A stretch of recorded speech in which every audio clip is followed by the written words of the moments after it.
आप सभी को जय मसीह की। मैं प्रभु यीशु मसीह का धन्यवाद करूंगा। उसने मुझे एक बार आप सभी पवित्र लोगों के साथ वीडियो के द्वारा संगति रखने के लिए और परमेश्वर का जीवित वचन को बांटने के लिए प्रभु ने ऐसा सुंदर अवसर उसने मुझे दिया। सारा महिमा मैं खुदावंत यीशु मसीह को देता हूँ। मेरे प्रिय भाई और बहन, आज हम सीखने वाले हैं प्रार्थना सीखने के लिए बाइबल से 5 मुख्य बातें। आज हम सीखेंगे कि हमें प्रार्थना कैसे करना चाहिए। आज परमेश्वर का वचन हमको सिखाएगा, पवित्र आत्मा हमको सिखाएगा। बाइबल का परमेश्वर वो हालेलुया अपने वचन के द्वारा अगुवाई करेगा। हालेलुया, बोलो यीशु मसीह की जय। मेरे प्रियो, प्रार्थना 3 प्रकार का है। व्यक्तिगत प्रार्थना जिसे हम गुप्त प्रार्थना कहते हैं, पारिवारिक प्रार्थना जिसे हम परिवार के लोग मिल के प्रार्थना करते हैं, और एक है सामूहिक प्रार्थना जो सभाओं में जहाँ बहुत सारे पब्लिक होते हैं, लोग होते हैं, उस जगह पे प्रार्थना करते हैं। सबसे पहले हम देखेंगे और सीखेंगे। कई बार हम सोचते हैं, हे पिता मैं प्रार्थना करना नहीं जानता, मैं प्रार्थना करना नहीं जानती। मेरे प्रिय भाई और बहन, मैं आपको प्रार्थना करना नहीं सिखा सकता। कोई अन्य लोग आपको प्रार्थना करना नहीं सिखा सकते। परमेश्वर आपको सिखाएगा। क्यों? क्योंकि पवित्र आत्मा हमारी दुर्बलताओं में सहायता करता है और हमें किस प्रकार से प्रार्थना करना है, पवित्र आत्मा हमको प्रार्थना करने के लिए सिखाता है और हमारे लिए आए भर भर कर पिता से विनती करता है। इसका मतलब सिखाने वाला पवित्र आत्मा है। वो आपको सिखाएगा, वो आपको अगुवाई करेगा। लेकिन बाइबल से हम 5 बातें सीखेंगे जो प्रार्थना से जुड़ी हुई है और बहुत ही महत्वपूर्ण है, मुख्य बातें हैं। पहली बात है, प्रार्थना सीखने के लिए सबसे पहले परमेश्वर का धन्यवाद करना है। जब आप प्रार्थना करने के लिए मुंह को खोलते हैं, प्रार्थना करने के लिए तैयार होते हैं, चाहे परिवार में हो, व्यक्तिगत हो, सामूहिक हो, उस समय क्या करना है? परमेश्वर का धन्यवाद करना है। क्योंकि फिलिपियों की पत्री 4 अध्याय का 6 पद में लिखा है, किसी भी बात की चिंता मत करो। कई बार हम सभी चिंता को लेकर परमेश्वर से वाद विवाद करते हैं। हे प्रभु, तूने ऐसा क्यों किया? तूने ऐसा क्यों दिया? मैं बीमारी में हूँ, मैं तकलीफ में हूँ, ऐसा निराशा क्यों है? परिवार में लड़ाई क्यों है? परिवार में चिंता क्यों है? परिवार में तनाव क्यों है? हे प्रभु, मुझे गाड़ी दे, बंगला दे, जहाज दे, ट्रेन दे। हे प्रभु, मुझे सोना दे, चांदी दे, जमीन दे, जायदाद दे, बच्चे दे, पति दे, अच्छा पत्नी दे। हम तुरंत जाकर क्या करते हैं? परमेश्वर से वाद विवाद करते हैं। हम बुड़बुड़ाना शुरू कर देते हैं, जैसे इस्राएल लोग जंगल में करते थे। हे प्रभु, वो प्रभु हमें मन्ना नहीं दे रहा है, वो प्रभु हमें पानी नहीं दे रहा है, अच्छा खाने के लिए भोजन नहीं दे रहा है। इस्राएल लोगों के समान बहुत सारे लोग हैं, प्रभु के सामने क्या करते हैं? वाद विवाद करते हैं, लड़ाई करते हैं, प्रभु से झगड़ा करते हैं। प्रभु, तूने ऐसा क्यों दिया? प्रभु, तूने क्यों लिया? ये दुख मेरे जीवन में क्यों है?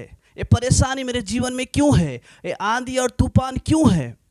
मेरे प्रियो, हम अय्यूब से हम सीखते हैं। अय्यूब का सब कुछ खत्म हो गया, सब कुछ चला गया।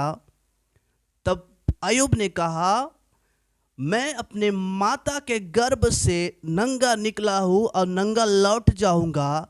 परमेश्वर ने दिया, परमेश्वर ने लिया, उसका नाम धन्य है।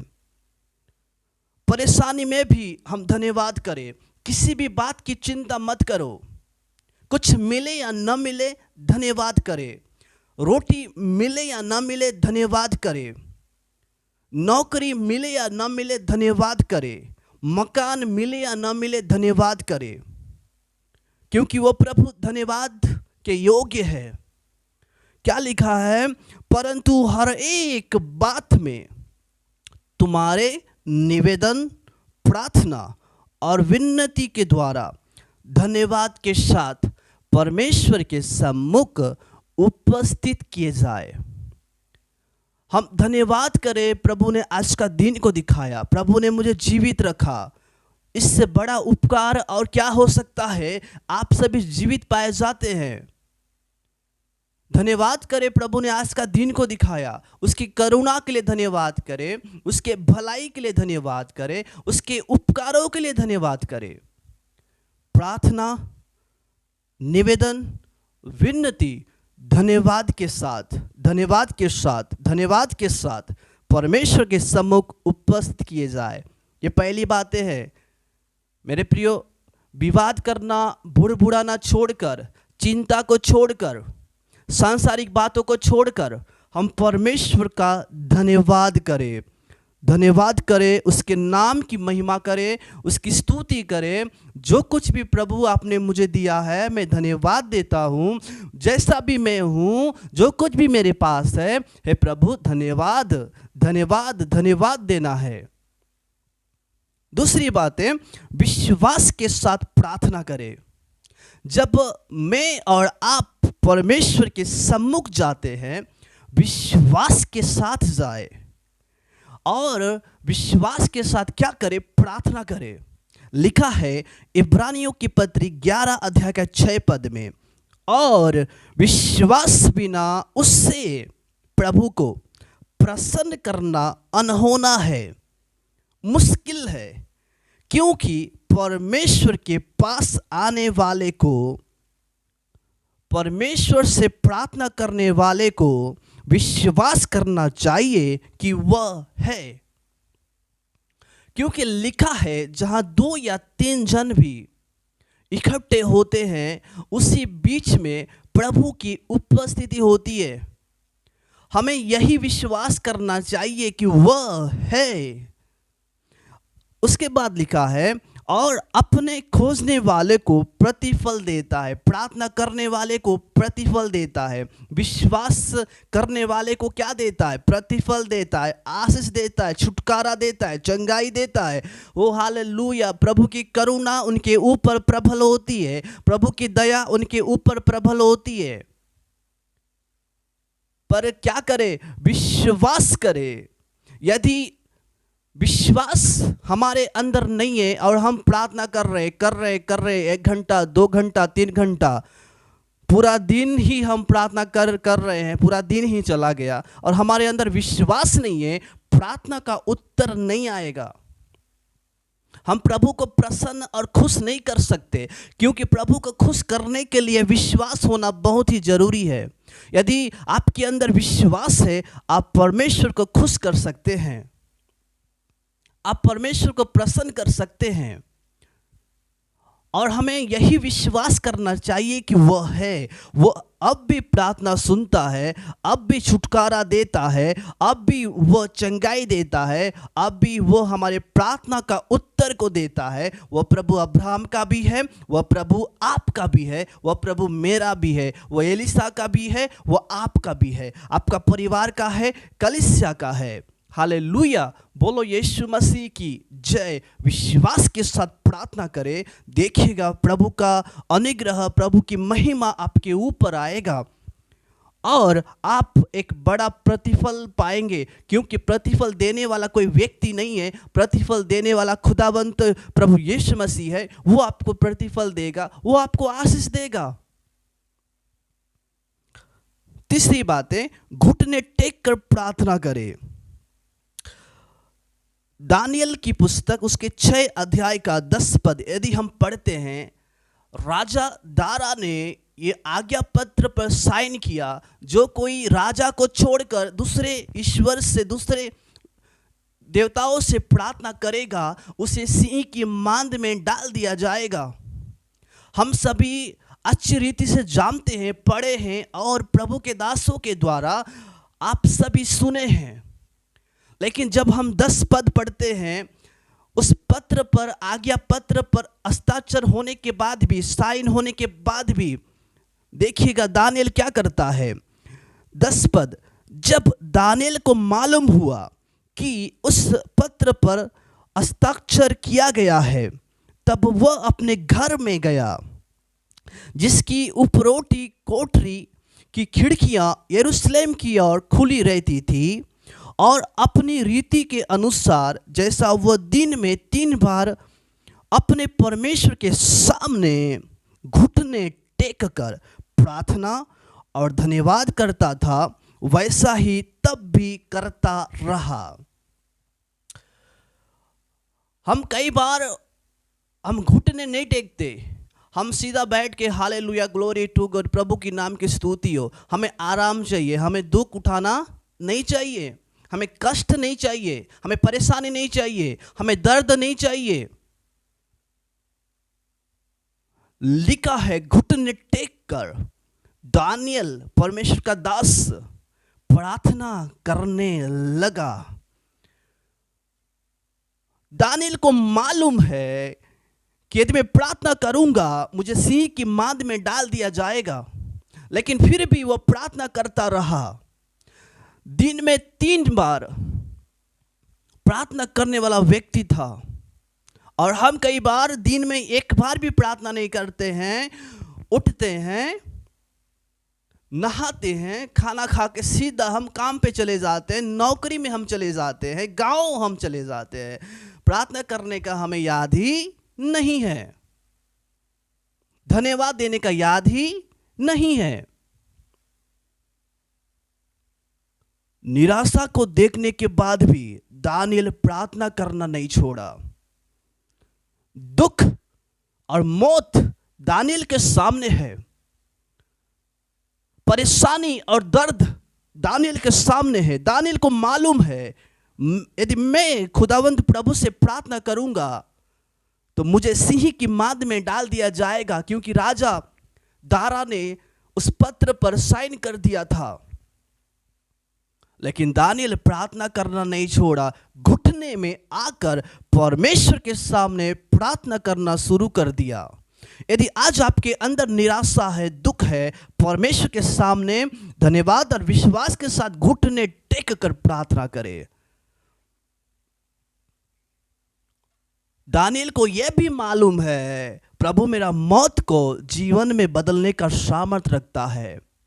दानिएल को यह मालूम है मुझे सिंह की मांद में छुड़ाने का परमेश्वर सामर्थ रखता है, मेरे निराशा को आस्था में बदलने का सामर्थ रखता है।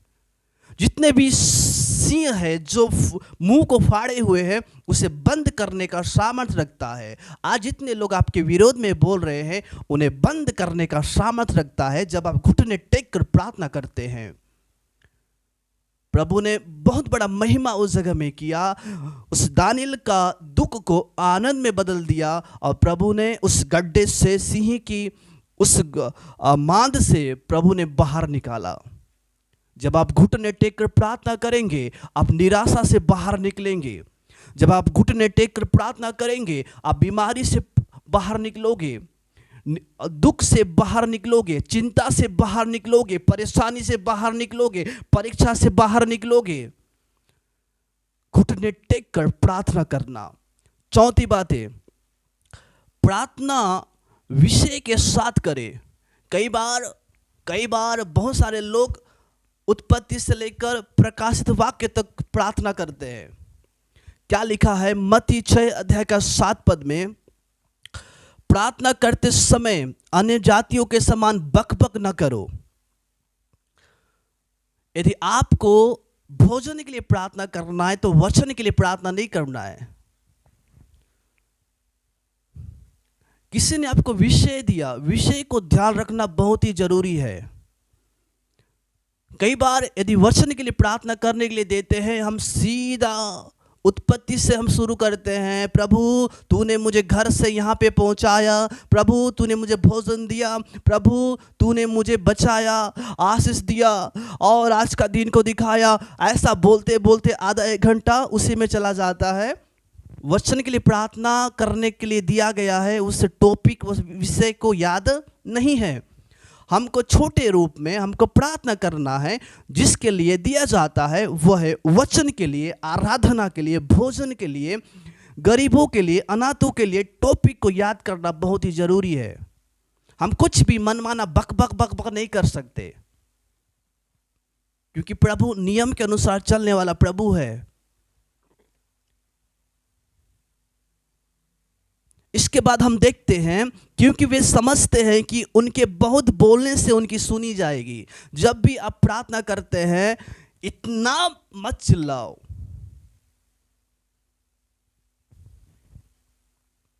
इतना दिखावटी भी नहीं करना है हमको। क्यों? क्योंकि हमारा प्रभु मन की बातों को जानने वाला प्रभु है। हम कई बार इतना चिल्लाते हैं, इतना चिल्लाते हैं, हालेलुया हालेलुया, प्रार्थना का उत्तर दे, प्रार्थना का उत्तर दे। प्रभु बहरा नहीं हो गया है, वो प्रभु सुनता है, वो सुनता है और मांगने से पहले जानता है कि तुम्हें क्या क्या आवश्यकता है, तुम किसके लिए प्रार्थना करने वाले हो। तो क्यों हम चिल्ला चिल्ला कर लोगों को दिखाने के लिए प्रार्थना करें।